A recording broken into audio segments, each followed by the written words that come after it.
Good morning, happy Sunday, happy Father's Day from Boise, Idaho. It's TeamStrub Day 38, and I'm here with Melissa Bixby of Girls on the Run.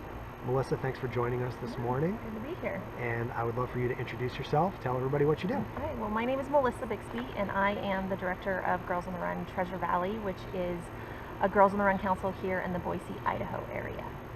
Okay, what is Girls on the Run? Girls on the Run is a national program. We empower girls through running, and we do that with a curriculum that teaches girls life lessons while they train for a 5K. Okay, and how big is your chapter here? What's the scope? How many schools do you work in? Here in the Treasure Valley, we serve 5 counties, but right now we are only in 2 of those 5 counties. We are in Ada County and Canyon County, which is probably Boise area and about 30 miles either direction. Okay, are we working towards getting into those other schools? Yeah, eventually. Eventually? Eventually. Right now we've seen so much growth in Ada and Canyon that's keeping me busy. Gotcha, gotcha. So you mentioned you are really the primary staff member of the organization, and then you work with a number of semi-volunteers. Can you explain how the structure sort of works? So right now our council has me as the primary staff member, but we have 4 other area coordinators, and they help me during the season with different sites and different situations that may come up during the season. They are primarily volunteer, but they do get a small stipend. Okay. And then the rest is volunteer. I have a volunteer board of directors and probably a volunteer group of maybe 75 to 100 per season. Wow. How big is the board of directors? We have 10 on our board. It's pretty impressive. Yeah, it is. Pretty great. So talk about what being part of the program means. Say pretend I'm a 3rd grade girl. I know it's kind of awkward. But what does that mean? How do I work my way up through the program? So our program is offered 2 seasons a year, in the spring and the fall, and each season is 10 weeks. And it's during that season that the girls will meet 2 days a week for an hour and 15 minutes, usually after school, because we can catch them. Usually most of our sites are at school locations, so we can catch them right after the school bell rings. And they will meet for the course of 20 lessons, and they will talk about different things. They'll talk about different topics that are interesting to them, and then while they're doing that, they're also going to be doing some physical activities so that their bodies are conditioned to run, walk, skip, hop, jump, whatever they want to do that 5K at the end of the season. And how rewarding is it to see them run that 5K at the end of the year? It's pretty cool. So you've seen it. How many years have you been doing this now? I've been involved since '09, and so there's been I've had a few seasons under my belt. But and you said you've got a daughter of your own now. Right. Who's quickly approaching program age. Right. She'll be there, but she'll probably know most of it by the time she gets there, just by sheer means of being around me. But it's pretty great. I mean, there are a lot of things that girls are facing these days out there, and a lot of things that are coming at them, and we are hoping that our program gives them the tools that they can kind of decipher what's right for them and which direction they want to go, and so that they can make their own choices. And then the goal setting, we give them the goal of running a 5K at the end of the season, and they're taking small steps to achieve that each time that they meet with us at the program. And we've talked a bit about the specificity of girls versus girls and boys. Right. So talk about the specific lessons and how being able to focus on just the group of girls helps them grow. Right. I mean, what we want is, these girls to feel comfortable, and oftentimes in a group of just girls, they're more comfortable to talk about things that are important to them. Also, our curriculum is targeted specifically to girls and their development at this age.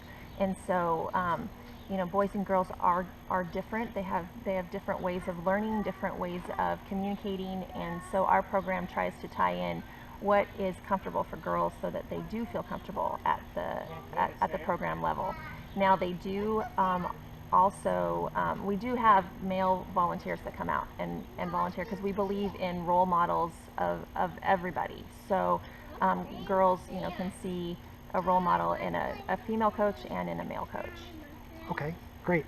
And you get to sort of be national representative Right. Well, today yes, so of yeah. Girls on the Run. So you said there's about 220 chapters Right. around the country in 49 states. Right. We're hoping it's changed since I last saw my numbers. But So Wyoming, if you're watching, I'm going to see you in a few weeks, Cheyenne, and we're going to have a conversation, okay? This is unacceptable on your part.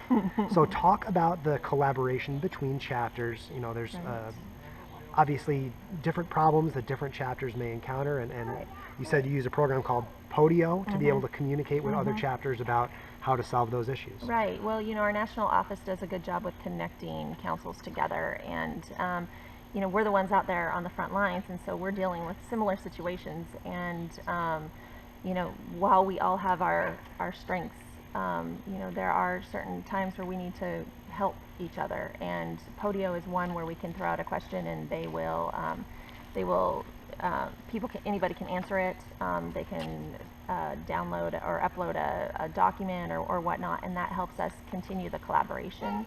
And we also gather at a national convention, and it's pretty neat when you can be a part of an organization that is willing to share and collaborate, and because we want everybody to be successful in their own communities. Great. So it sounds like one of the challenges locally is expansion and growth. So how are you working towards trying to, you know, as one staff member, trying to expand into the rest of the schools that are potentially in your area? Right. You know, I mean, we've seen great growth here, and nationally we've seen great growth with Girls on the Run, and it's just a matter of making sure that that growth, we continued the quality of the program with that growth, because you can grow too fast or too big too fast, and then the quality of the program may not be what it was. And we really want to, I know here in the Treasure Valley, we really want to make sure that that quality stays there. And so what we've done is we've put into place those area coordinators to help me, because physically I just can't get out to 25 sites in 1 week, let alone one day. And so, you know, we start with that, but that was an idea that came from another council. Other councils were doing that, and so we just catered it to what it was going to work for our council, and we've seen great success with it. Talk a little bit about your volunteers that help out. I mean, how big of a difference do those individuals make here in Boise? And by the way, it's Boise, not Boise, as I was told. So Boise. Right. Those volunteers they're on the front lines. You know, mainly mainly talking about our coaches.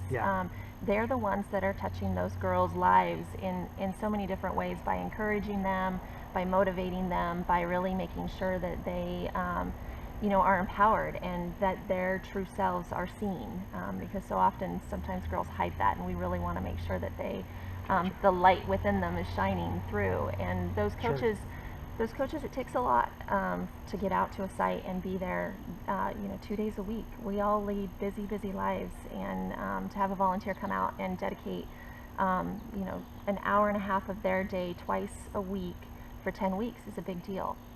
And you know, but they're the ones that are encouraging those girls and getting them to come back day after day, and sometimes season after season.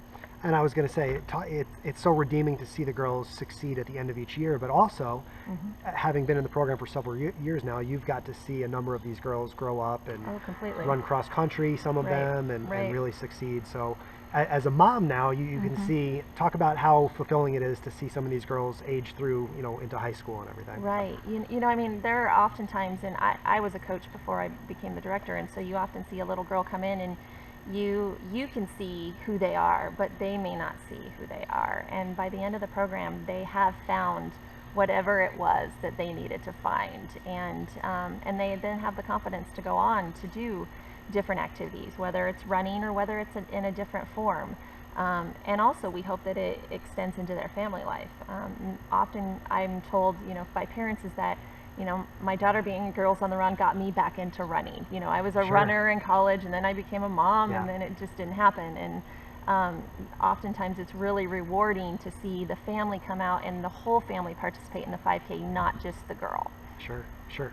So talk about, if someone wants to get involved, the best way to do that would be to email you, to call you, to check out the website. Yeah, I mean, you know, all of those means work for us here in the Treasure Valley. We are actually in the process of changing over our website to a different domain name, but what we have here in the Treasure Valley is we have social media, we have So it's Girls on the Run, Idaho, Treasure Valley. We have my email, which is on our website, and which that website will be live here in about a week. Okay. But nationally, if you're not in Idaho, but you're wanting to be involved in Girls on the Run, our national office has a website, Girls on the Run, and that's spelled out .org. Girlsontherun.org. We'll put it on the screen there, as you've seen, right? And that you can go to find a council. I think that's the link, and it'll show a big United States map, and it'll show you where there are councils across the United States, and if there's one nearby, certainly get involved. Cheyenne, I see you. I'm coming. You better believe that. So let's talk, just to wrap it up here, about Boise. You know, you said it's a beautiful place to live. It's a very healthy city and community. So what is your favorite part of living in this area? Are you from here? I've lived here long enough, I guess, that I can say that I'm from here. But I grew up in central South Idaho. So Central South Idaho. South Central Idaho, I guess, is the way it should have been I had said. some interesting experiences in South Central Idaho yesterday. The population is not as big as it is in Boise down there. It's a little sparse. Yes, right. Lots of farmland. Yeah. You know, the potatoes, right? Potatoes have to grow somewhere. Sure. Boise is an amazing city. I say that it's truly a gem because it's got all the amenities of a big city on a small town front. So you have lots of different activities that you can get out and do. We have a very vibrant downtown. They bring in concerts every Wednesday. We have a Greenbelt, which is a pathway along the Boise River, which runs right through the heart of the city. And we'll be there tomorrow. Right, we're going to be running there with some Girls on the Run participants tomorrow. You know, of course, there's Boise State, the Blue Turf. The Blue Turf. Yep. And we're very close to the foothills, which offer a whole bunch of trails for mountain biking, for running, for walking and hiking, and it's pretty amazing when you can get on a trail and 5 minutes up you have a view of the whole valley and the downtown scope. So there's a lot more to Idaho than just potatoes. Right, as everyone has texted me in the last 36 hours. Right. Oh, go eat some potatoes. Right. Okay. Now you do have to have potatoes while you're here, but but there is a lot more to offer here in Boise. Sure. Melissa, thank you so much for taking the time this morning. It's been a pleasure, and I look forward to. So tomorrow I'm going to get out and go for a little run tomorrow morning when it's not Father's Day, and thank you again for taking the time on a holiday like this. And then we'll be off to Portland tomorrow afternoon. So it was great to meet you. Yes, thank you. And go check these guys out. As a runner, I feel very passionate. I'm absolutely thrilled to be here, like I told you. I'll be running a couple of half marathons later on in my trip, out in Iowa and then in Baltimore. And maybe we'll convince Melissa to run her first full marathon. Maybe. Half marathon. We got to cross that bridge together because I'm in the same boat. Right, half I marathon can't do is that all I long can do training right run. Great. It was wonderful to meet you, and thank you so much. Thank you.